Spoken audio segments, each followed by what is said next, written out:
So one of the most forgotten isekai has come to an end with season 2, and that show being Last Boss Queen. And I genuinely believe it's one of the most evil isekai that has come out, in this first half of the decade. And there's not even me trying to like over exaggerate. Like Pride as an MC is legitimately now not current Pride, because you have to remember this is a girl who died or taken over the role of the Villainess. We see it all the time, but in terms of pure Villainess energy, the OG Pride is legitimately one of the most diabolical characters I've ever seen.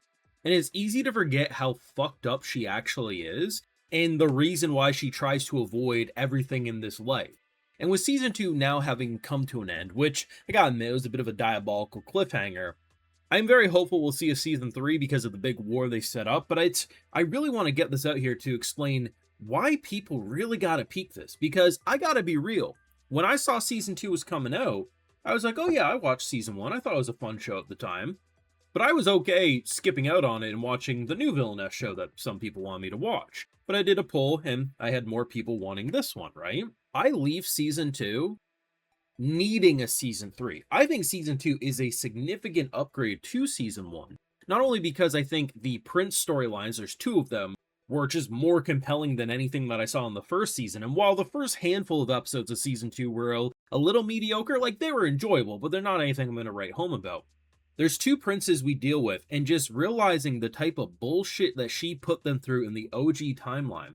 I'm not even exaggerating when I say there is a story with one of the princes that the original Pride and how things were supposed to go. Someone who desperately loved his people. So what did she do for fun?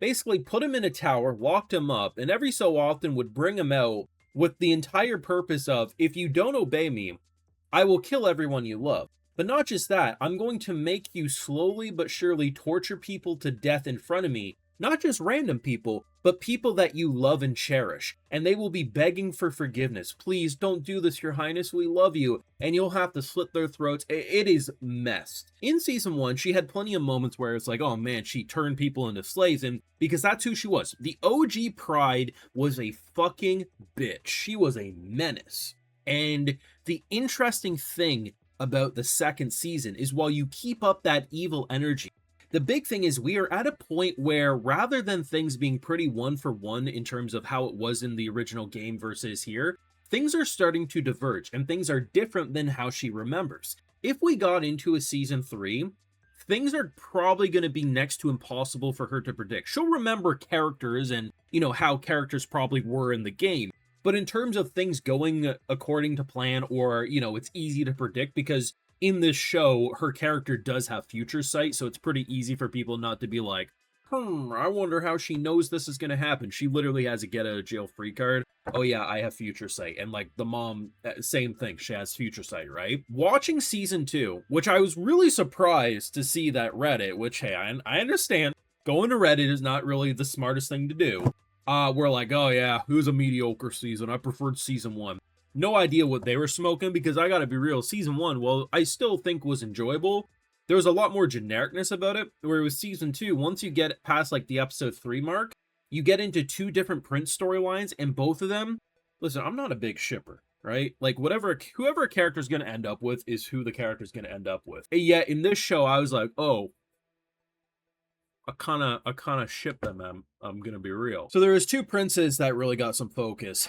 The first one was probably the one I shipped with her the hardest, but I gotta admit, old Seti boy here, Cedric, he does some nefarious shit early into the arc, and you think, damn, you're not gonna be able to forgive him. But when you realize he's just really trying to save his family, essentially, in his kingdom, I think anyone put in his shoes would have made the similar mistakes, if not worse mistakes. And when you have a kind of harem-based anime where a lot of characters are going to fall in love with your heroine, right? Is there going to be a lot of depth?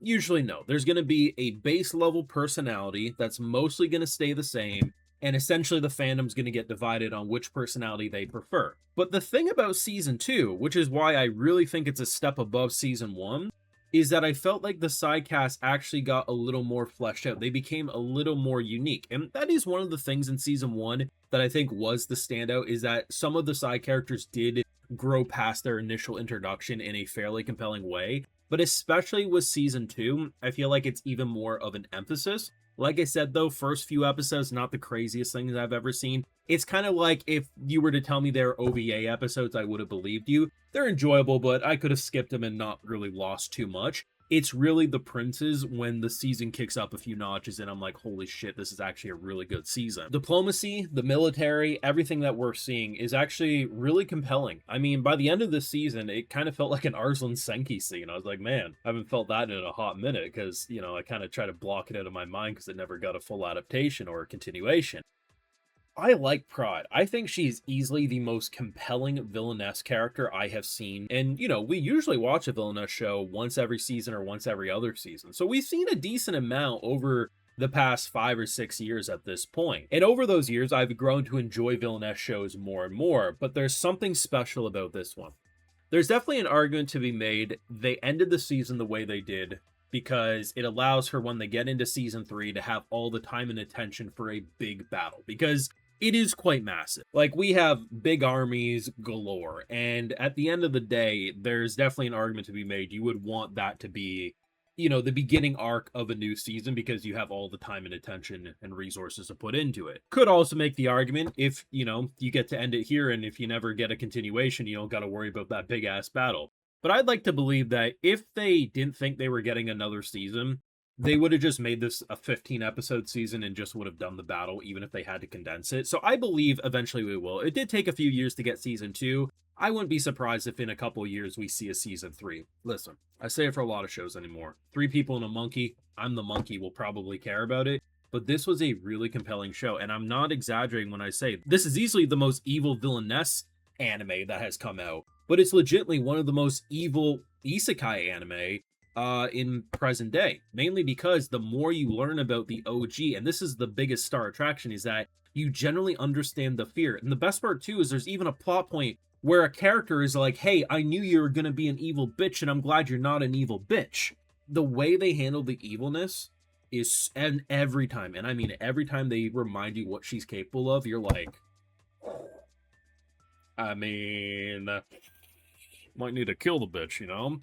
This was a great show. It definitely became one of the ones I was most looking forward to every week. It started off as a, people want me to watch it, I'll watch it, and I'll get some enjoyment out of it, but, you know, I'm going to forget about it and probably not give a shit if it gets a season 3. I leave season 1 being like, hey, give me more, I'll watch more, but I'm not going to think about it. I leave season 2 saying, if I don't get more, every time I think about how this season ends, I'm going to be salty. So that's how you know they really kicked it up a notch for me. And I highly recommend Last Boss Queen if you haven't seen season 2. Maybe you only seen season 1 and you skipped out on season 2. I hope I can get you to watch it. Either way, though, we covered every single episode over on Patreon every single week. It was a fan-fucking-tastic time.